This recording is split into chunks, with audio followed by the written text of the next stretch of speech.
You're listening to The Route, a sports talk podcast. Available online at theroute.wordpress.com and on YouTube. Welcome in, everybody, to our our second podcast special here of this weekend on this Sunday, December 13th. We've already had one, and you can check it out. It's the MLB podcast special with Devin Cleach and Matt Rigby joining me, Ryan Swanigan, to discuss the MLB offseason to this point. But in this one, Brent Bonfleur joins me for a little predicting of the upcoming bowl season for yes, of course. 2015. We got some good ones to predict, and let's get right to it. We will start with, actually, you know what we should have? We should get some music going here. I really feel it's like kind of a lame start without music. We should get some music going. Let's just restart the whole thing. No, I don't think so. We're going to carry on. Let's just pretend like we're restarting it. You want a fight song? We don't have a fight song. No. Do some like crunk beats. Some crunk beats.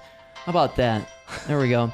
That's your definition of crunk? It gets into it. Anyways, we start with the... Boy, this is weak.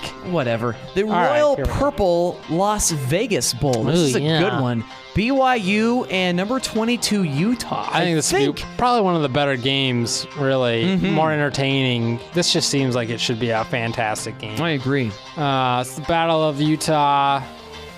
Do you go with the Mormons and Which Dan Mormons Smith? do you go Yeah, right. Wow. They're both from the same area. Both teams are 9-3 also, by the way. Right. And Utah is favored by 3 in this one. I'm gonna go with BYU in this one.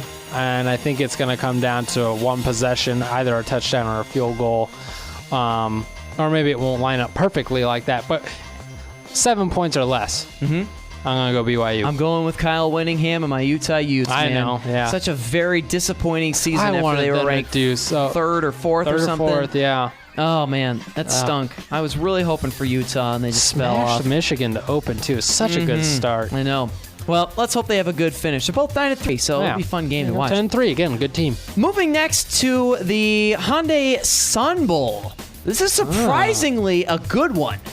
Between... Both teams are 8-4 in this one, by the way. Yeah. The Miami Hurricanes, believe it or not, in all the crap that they went through this season, 8-4, and in the Sun Bowl against Washington State, who you love. I don't know why. I thought they would be better than they were, but 8-4, that's not bad. No, it's not. It's not bad. Not even close to bad. I'll be honest, I haven't watched any of their games, so I don't know how good they are, so I'm going to go with Miami. Mike Leach turning around Washington State. Oh, boy. Has he punched anyone this year? Who knows? But you're going with Miami? I'm going to go Miami. I'm going to go with Washington State. Of course you I are. really think I'm going to go with Washington State. I don't know. I mean, Brett Kaya... I'm just going to go with Washington State. This game is really a toss-up, to be honest with you. Yeah. I have no dog in this fight, unlike the Las Vegas Bowl with BYU and Utah. So, right. All right. Now we get into some serious bowl games here. And we start with North Carolina and Baylor in the Russell Athletic Bowl. If Baylor still had... I can't even remember what's their actual starting quarterback's name. Like at the start of the season. Oh, I don't remember anymore. They've got so many injured, I don't know. They've lost, 3 starting quarterbacks now? 2. Okay, so they're down to their third. And the third is he's the only one who's not really that good. The backup was still fantastic. So if they had their actual quarterback, I'd go Baylor. Seth Russell. If they had Seth Russell, I would go Baylor. Because they don't, I'm going to go North Carolina. Yeah, I'm gonna have to go with North Carolina too.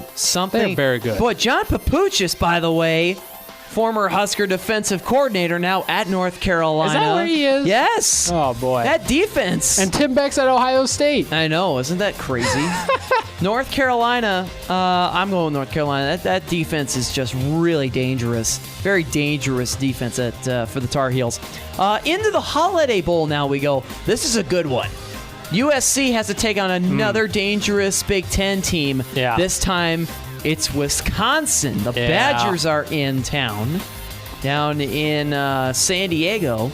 Trojans ranked 25th, 8-5. The Badgers are 9-3, unranked going into this matchup. Isn't that unbelievable?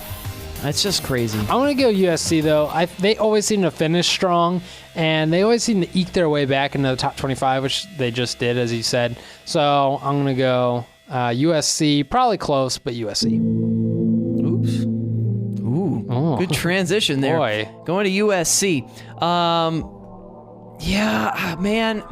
I'm going to have to agree. Wisconsin just doesn't have a running game. Yeah. Can you imagine that? I don't think they don't have a running game. I'm going to double check that, but Wisconsin doesn't have a running game. How many times have you said that before? Well, they did, and everybody thought Corey Clement would be the guy to get it done this year, and they'd kick butt, and he got hurt, and they just fell apart. It's been, Ngumbawale.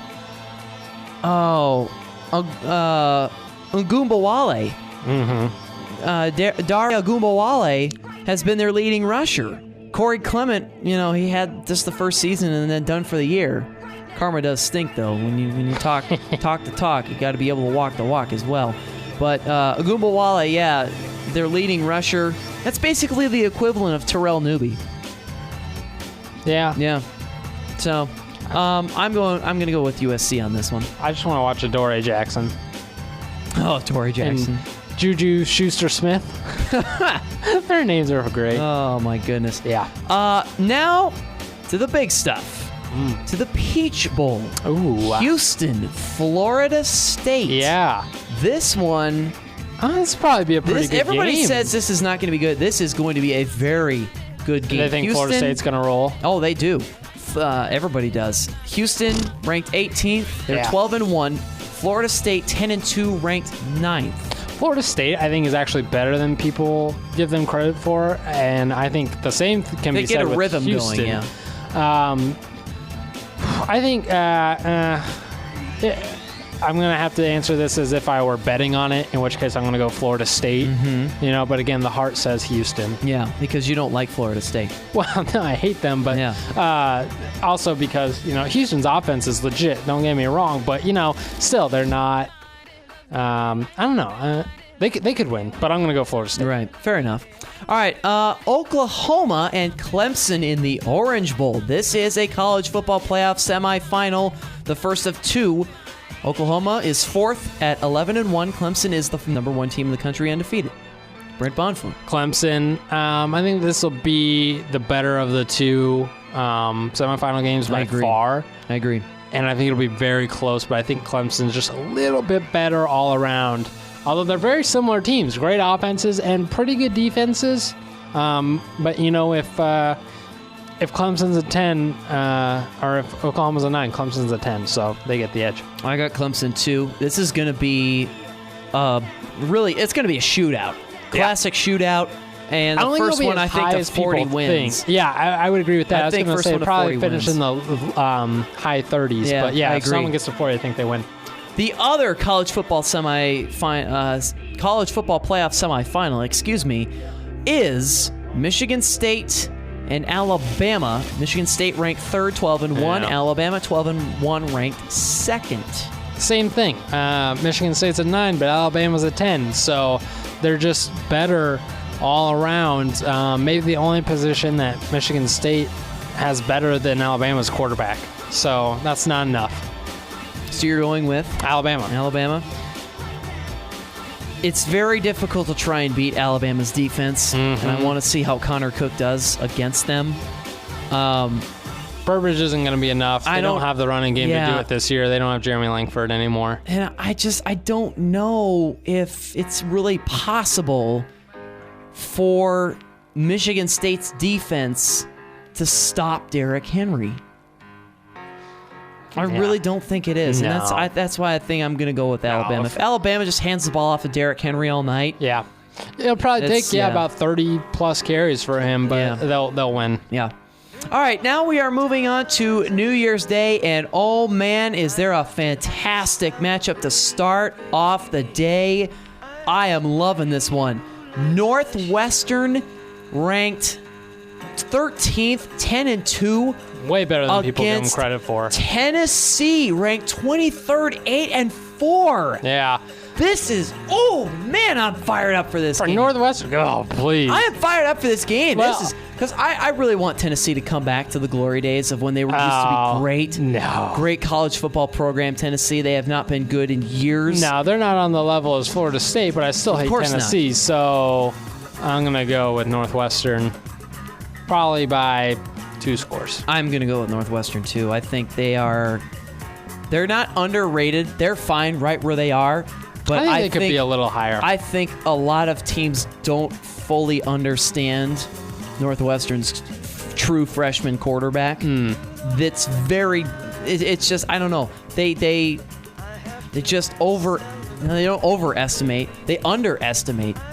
They just don't take it seriously. Yeah. So, moving on now to the Citrus Bowl. Oh, yeah. I wonder who's playing in this one. We just had a long conversation about this team.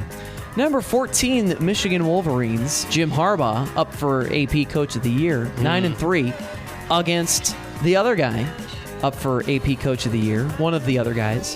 His name's Jim McElwain. He coaches Florida. His team is ranked 19th, and they're 10-3. I can only imagine who Brent Bonfleur could possibly be picking here. It's Florida, but I'm going to tell you why. Normally, it would be, well, not normally, under different circumstances, it would be Michigan. But I think Michigan has lost their fire. I think they just had their heart ripped out by Ohio State. Same and thing Florida, as LSU. Florida regained theirs when they lost to Alabama, Yeah, but in a they competitive battled game, yeah. dogfight for 3 quarters. Right. That's the difference in this game is the mindset, the mentality. That's why I think Florida wins. Yeah. But it's going to be, I mean, this is like, we talk about 1st to 40 in that Clemson-Oklahoma game. This is like 1st to 15. This is how good their defenses are. I mean, seriously, 15 points could win this. I'm going to go with Michigan. I think Jake Rudock will have recovered from the beating that he suffered the last 2 weeks. So I'm going with Michigan getting the win barely over Florida. It's going to be like 28, 27, or 26 or something like that. High 20s, I think. Really? All right. Now to the Fiesta Bowl. Ooh, this is yeah. a good one. This is a classic. Hopefully it will be a classic. Number 8, Notre Dame, 10-2 against number 7, Ohio State, 11-1. The teams that are sore that they got left out of the of the playoff, of course, real sore. So, I'm gonna go Notre Dame, late 4th quarter shocker. Really? Yeah. And who's ranked higher technically? Ohio State. They are 7th. I think it's a shocking upset. I think Notre Dame wins. Really? Yeah. All right. This Fair is enough. kind of my one. I'm not going with the safe pick. I think I think they have a little bit of more fire. You got Ezekiel Elliott. He's out of it. Yeah. Some of these Ohio State players. I think it'll be close. Again, I think this is like a last second miracle type comeback thing. Really? Maybe not on the scale of miracle comeback. We're not talking about the Hail Mary, but Right. I think late comeback, close win. I'm going with Ohio State. Yeah. I think Ohio State is just a better team than Notre Dame. Yeah, they are. Much stronger team. By the way, I think this is probably, if it lives up to it, this could be the greatest Fiesta Bowl since Oklahoma State Stanford in 2012. What about New Year's Day. What about Oklahoma and Boise State?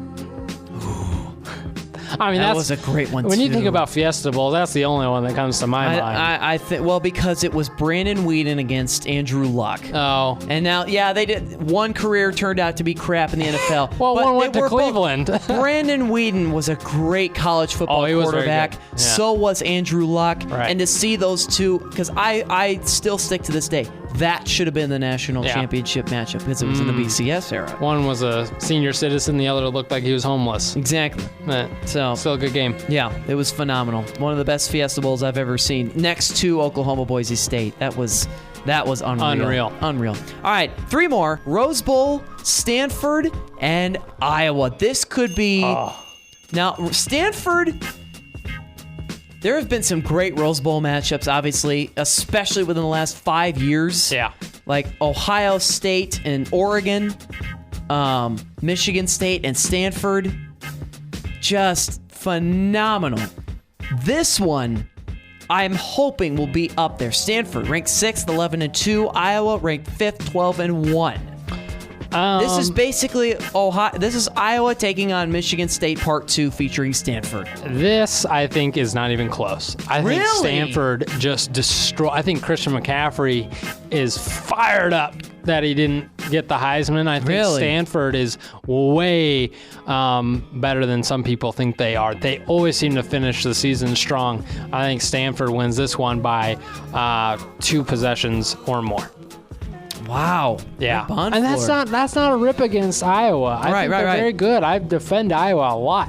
I just think that Stanford's just going to be, again, it's a mentality thing. Iowa kind of had their heart ripped out, not to the extent of some other teams, but still, undefeated. We almost did it. We almost were fantastic. 26 seconds away. We're just very good. Yeah. I'm going to go with Stanford. I think it's a lot closer than what you're giving it credit for. I'm not saying high scoring. I'm saying double. They could win like 20-10. Mm-hmm. That's the type of game I think it would be. Yeah, fair enough. All right, 2 more. Sugar Bowl. Oklahoma State, Ole Miss. 16th ranked Cowboys, 10-2 against Ole Miss, ranked 12th, 9-3. Ole Miss is ranked 12th. The Rebels are ranked 12th. Wow, they really crawled back into it. Mm-hmm. Boy, I think Oklahoma State. This is a good Sugar Bowl. Yeah, I'm not buying Ole Miss. I mean, they're good. Really? I don't know. I mean, are you? This is a weird game. Yeah, I have no idea. It's so hard to tell how good Oklahoma State actually is. Yeah. Because, they beat Baylor one week, lose to TCU the next week, then beat Oklahoma the next week, and then lose to Texas. Right. It's like, what? And then the same thing with Ole Miss. Exactly. I don't even know. Just mark it down. Flip a coin you said for me. Oklahoma State. Yeah, You're let's going go with with Oklahoma them. State. Yeah, let's go I'm with going with them. Ole Miss. All I right. think I don't think this is going to be close. Really? You think Ole Miss I think Ole Miss is just them? going to just trounce them. Okay. I think Oklahoma State is down. Yeah. And they are not feeling fully 100%. They've got quarterback questions. That's true. They're on a downward slide while Ole Miss is I had no idea they were that high. I'm going with They're Ole Miss. obviously on the up and up. I'm really going with Ole Miss. All right. I think it's going to be a blowout. Wouldn't surprise me. All right. And finally, what should have been last year's college football semi-playoff matchup actually happens a year late and in a lesser interesting environment. Oregon, number 15, 9-3, against number 11 TCU, 10-2 in the Alamo Bowl. It depends completely on if Trevon Boykin's back. If he's not, I think Oregon wins. It's not even that close. Really? You gonna go with Oregon? Not that even the score might not be close. It would be one of those games where it just doesn't, Oregon's in control. They probably score first. They probably don't lose the lead. Mm-hmm. It may be close at points, score-wise, but, it's like one of those games where you're just like, Oregon's got this. I think that's how I'm going with TCU. Now, if Trevon Boykin's back, I'm going to switch. I'm going to go to TCU because he's that good. I'm marking you down for Oregon. Yeah, mark me down for Oregon. Yeah. We can change it if he comes back. Yeah. I don't care. I'm going with TCU. I think TCU is poised to really... This is still going to be a shootout. It's going to be a That's shootout the only way game. these guys know how to play. Yeah. It's going to be fantastic. And this podcast was fantastic. What a fantastic so good. day of recordings. Absolutely. Gosh, our we're predictions, good. I know, well, I don't know if you might be over-dramatizing it. Excuse me. That's the second time I've said dramatize. Our predictions are posted in print form on our Facebook page, facebook.com/theroute2. We will have this podcast uploaded there, as well as our Twitter page at @_route2 on Twitter, and our website, theroute2.wordpress.com. I'm Ryan Swanigan. Brent Bonfleur with me. We're going to have a lot of fun enjoying these college football bowl games coming up. Going to be fantastic stuff. Our last show is a week from today. Our final show of the route before a break, and then the beginning of the switchover back to delay of game. Thanks for tuning in. A lot of fun, Brent. As always. Good time, yeah.